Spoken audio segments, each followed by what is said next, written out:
Waldaan seektaraalee industirii oomishtoota dawaa fi meeshaalee yaala fayyaa Itoophiyaa yaa'ii waliigalaa isaa 19ffaa gaggeesseera. Waraqaan qorannoo haala mijataa Itoophiyaan oomisha qorichaatiif qabduu fi rakkoolee damichaa irratti xiyyeeffatus dhiyaateera. Pirezidaantiin Waldaa seektaraalee industirii oomishtoota dawaa fi meeshaalee yaala fayyaa Itoophiyaa obbo Daani'el Waaqtolaa yaa'icha irratti Itoophiyaan waggoota 59 dura dawaa biyya keessatti oomishuu jalqabdus haga dheerina umurii isaa damichi garuu akka hin guddanne dubbatan. Waggoota muraasa dura daawaan biyya keessatti oomishamu dhibbeentaa 40 irra ga'ee akka ture kan yaadachiisan obbo Daani'el yeroo ammaa garuu dhibbeentaa 8 qofaadha jedhan. Biyya keessa persentii 8 duwwaadha. Amma kan alaa garuu persentii 92dha yeroo ammaatti. Inni gaddeebi'ee fi akkuma jiru biyya keenya rakkina adda addaa keessa jirti.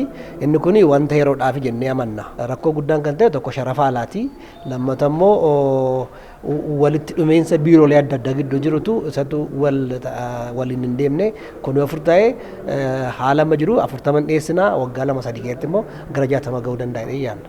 Haa ta'u malee Itoophiyaan oomisha dawaaf qilleensa mijataa fi humna namaa gahaa waan qabduuf damichi guddachuu ni danda'a jedhan obbo Daani'el. Gara fuulduraatti haalattiin biyyi keenya of dandeessu waggaa 10 dhufu keessatti yoo xinnaatee persentii 60 biyya keessaa akka qorichii fi meeshaa wal'aansaa dhiyaatu gochuudhaafidha jechuudha. Qilleensi jiru, gabaan jiru, humni namaa jiru gaarii waan ta'eef biyyi kun warshaa qorichaa fi meeshaa wal'aansaa ijaaruudhaaf biyya mijattudha. Daayiriktarri olaantuu abbaa taayitaa nyaata fi dawaa Itoophiyaa adde Heeran Garbaa abbaa taayitichaatti kanaan dura sababa itti gaafatamummaan hedduun itti laatameef hojii irratti dhiibbaan uumamaa akka ture himanii labsii 11-12 muraa 2011 ba'e irratti hundaa'uun yeroo ammaa garuu abbaan taayitichaa nyaata fi dawaaf xiyyeeffannoo kennuun deeggarsa taasisaa akka jiru ibsan. እንደ ፈረንጆች አቆጣጠር ከ2003 ጀምሮ bara faranjoota 2003 irraa eegalee to'annoo fi deeggarsa taasisaa turre. To'achuu qofa osoo hin taane karoora isaanii irraa eegalee qaamolee damicha keessatti hirmaataniif deeggarsa taasisaa fi jirra.